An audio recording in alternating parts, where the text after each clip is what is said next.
What up, everyone, and welcome back to White Sox Franchise. Where we left off, we were 11 and 23. Things were obviously not ideal, but we really don't expect them to be. Of course, we traded Lou Bob, but before we hop back into that, real quick, remember, if you're new around here, just leave a like, comment, subscribe. Hell, tell your friends. I mean, you can really do anything. Also, we've been streaming college football 26 over on twitch.tv/LuxioTV. Of course, I am working on my Road to Glory series over there, having a blast doing it too. We traded for Jackson Holiday, but I think if I remember correctly, I'm 100% starting him in AAA. I don't think he's ready. He's only 21. He's been all right this year. He's been up and down. I think he's batting around 255 and his OPS somewhere in the sevens. But the Orioles as a whole this year have just been disappointing. So, I mean, you can't really expect a 21-year-old, third-year player now to be that game changer, unless it's Gunnar Henderson. With that being said, though, we'll hop back into simming. Let's finish up the scouting, of course. We want to draft the next generational player. Bill Estes, absolutely awful fielding, but pretty good bat. So we'll keep these two guys on for the sake of motivation to sign. And then with this, I want to look starter, like a back-end starter maybe. So Rob Samuel could be something. I like what I see. And he's got a nice pitch mix. He's got a four-seamer, a two-seamer, a slider, a curveball, and a changeup. So I think we kind of mess with that. We love when they're really good at throwing balls. And we got a situation, and why not hop into it? We will try to shut it down with none other than Cam Boozer, not to be confused with Cam Boozer. We'll see what happens here as there's a cutter low and in. He throws 97. There's a strike. We got two runners on, and it's a nothing game. And I honestly don't even know why I'm trying to win games, per se, because, no. Also on this, I just do not draw my own pitches, and we strike them out, just like that. We do end up winning 1-0, and I've made the executive decision, just for this season specifically.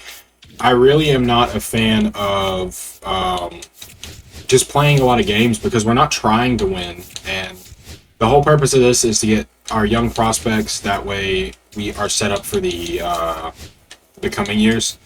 I think that that's the most important thing here, and it looks like Rob Samuel might actually end up being solid. I also really like Ian Champion, and that's a baller name from Illinois. He is probably at the top of our draft board. Maybe a second-round pick. Don't know if we use him at 10, per se, but could definitely be a guy. Pedro Gonzalez, I doubt he'd fall to us, but I'd at least scout him. Ray Silva, solid defender, really good defender, solid bat overall. Lloyd Kurtz is another shortstop that I guess we can look at. And then with this, let's try to find a good third baseman. Why not? Jarrett Gill. I like the look of him. We'll scout him.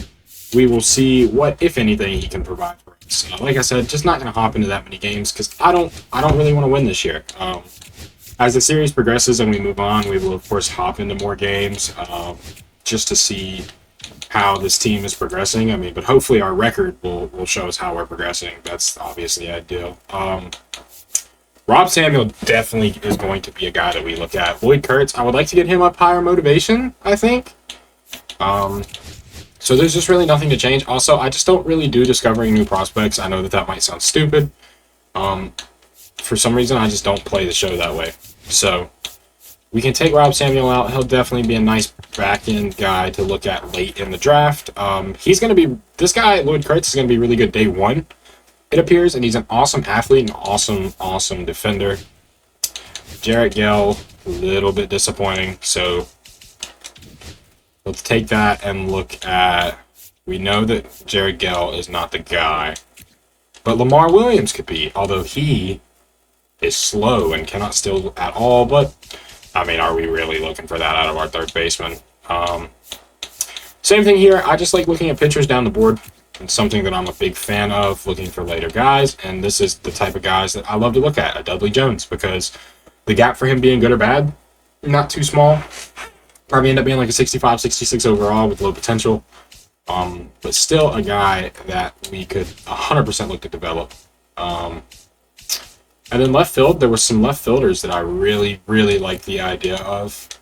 So I'd like to get a power guy, truthfully. Somebody who is going to come in and hit bombs, because that is what we need. And I think we're going to scout Ian Dell out of Pennsylvania. And we will see what he can provide. Hopefully he can provide something for the future. Yeah, and it looks like he's going to end up being pretty good. Dudley Jones was kind of disappointing. He's going to be okay. Like, he's definitely not going to be bad. Just maybe a late round pick. But even that would be pushing it. So I don't really know if there's much of anything there. And I just realized I skipped a scouting day, which is awesome. That's definitely something I meant to do. Okay, Lamar Williams is unreal, actually. And I wish you could trade picks in this game, because I would trade up for him. Ian Dell also looks unreal, so we've definitely got some guys there that we could look at. I would also, like, I'm not opposed to taking a catcher. Like, I'm really not. Good catchers are kind of hard to come by. So, honestly, if we used a high pick on a really good catcher that's going to be good for years to come, I'm definitely not opposed to it. I think that Seamus Ferris could be a guy. Let's scout Seamus Ferris and see what he ends up as. And then for this, we'll go back to outfield. Like a good right fielder. Also kind of just looking for power. Out of outfield, I really want power. And there's no power there. But this guy, Jason Owen, he looks unreal if he's actually good. From Florida, 6 foot, 21 years of age. Let's get old Jason Owen scouted up and see what he can provide for us. While we're doing this, too, when we get to the next sim date, I want to pause and see what Jackson Holiday is doing down in Ripple. Okay, yeah, he's playing unreal. Maybe we do call him up to the Major League roster, because, like, Linian Sosa's having a good year, though. So, I mean, we could theoretically DH him. But Austin Slater's having a good day. Or a good year, rather. I think we could call him up and maybe DH him against righties, I'm thinking. But we're going to give him a little bit more time down in AAA just because I want to see him develop more. Seamus Ferris is going to be pretty good. I'm a big fan of Jason Owen. Really big fan of what he's about, to be honest with you. We're going to move him to number 1 just for the purpose of getting his motivation design even higher. But we're coming up on draft day. The Knights have 27 players on their active roster. Well, that is great.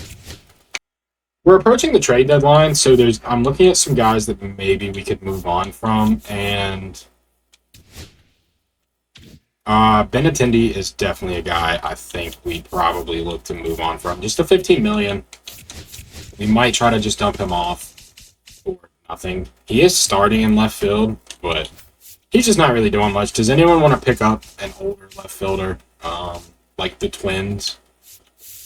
And you give me, like, how about we do a left field swap? Okay, they want more. Do I have a? I don't want to give them a first baseman. I've got a lot of second basemen. He could be something, though. I don't think Miguel Vargas will be much of anything, just to be honest with you. But they actually are not interested in him at all. He's not a guy I'm willing to trade. I know that there's, like, Nick Matton I would trade. Okay, I would trade Tristan Gray. He is doing his thing down in AA. Just probably will never be much of a player for us. So, there we go. Andrew Benintendi is now off the books. We do have to look at left field, though, and I think we'll just replace with Trevor Larnach. Or Larnach. I think that's probably the smart thing to do. Because obviously, like, you know, the goal is to be bad. The Barons do not have two valid lineups because I took their shortstop away. What is Jackson Holiday doing? He's batting 309. Jackson Holiday is definitely on the verge of getting called up after the draft. We'll move Jacob Amaya in there. He now gets some playing time. How are we doing? Like, our pitching rotation's not even awful. Like, Drew Thorpe's doing his thing, which makes me really happy because we have Noah Schultz coming up, and then, of course, Hagen Smith. So if we have a future of Noah Schultz, Hagen Smith, and we also have, which, how are they doing? Noah's doing all right. Hagen is doing his thing. And then Drew Thorpe's doing his thing. So if that can be our top three guys for the future, with hopefully either Noah Schultz or Hagen Smith being our ace, I think that we are looking pretty solid. Hendricks, we'll move him to 1 just to get his motivation up because he looks like he's okay. He's maybe not the best bat, but he's an awesome, awesome defender. So, and then the last thing we'll look at is just look at some pitching. This guy's for sure going to have high potential. So maybe we just kind of look at him. And then second baseman, I feel like we haven't really looked at any second baseman that hard. And we're going to look at Danny Kaye, and that's a hell of a mustache. But I still think that the guy that's maybe at the top of our draft board is Ian Champion. He's just out of Illinois. Fractured wrist, we will throw you on the 15-day. And with that being said, we hop into the draft. I mean, our number one guy, as I just set up our board, right? Our number one guy is for sure Lamar Williams, but I don't think that there is a chance he falls to 10. And then, so after that, it's Ian Champion. He might go 1, to be honest with you. I'm not going to sit through this, but yeah, he went number 1. So we'll have to check on him after the draft. He got drafted to the Natties, so we will check him. Ian Champion is on the board, but I don't know how much I want to take him. With Ian Adele here, with Tim Mora here, I'm just not sure how much I actually want to take him. I mean, because we've got some guys down the board. Lloyd Kurtz could definitely be the pick here. Ian Adele could be the pick here. I think the pick here is Ian Dell. He's got high potential, or he should have high potential. Hopefully we can get that up in the 80s. That way he'll have the potential. Ian Champion's off our board. That's really unfortunate. So now we're just going to take some pitching, which it actually kind of looks like a lot of our guys went. Howard Fox is going to be good, at least day 1. I'm still a big fan of Danny Kaye, but I think for the sake of having a good catcher, let's take Hendrick Adams. And Bill Estes is still here, and Howard Fox. Let's take Bill Estes, and then he went. We will take Danny Kaye, the last guy on our board. And then we got 2 picks left. This is normally where I will go into the relievers. And I think we're going to take John England. He doesn't have that big of a gap to where he could be terrible.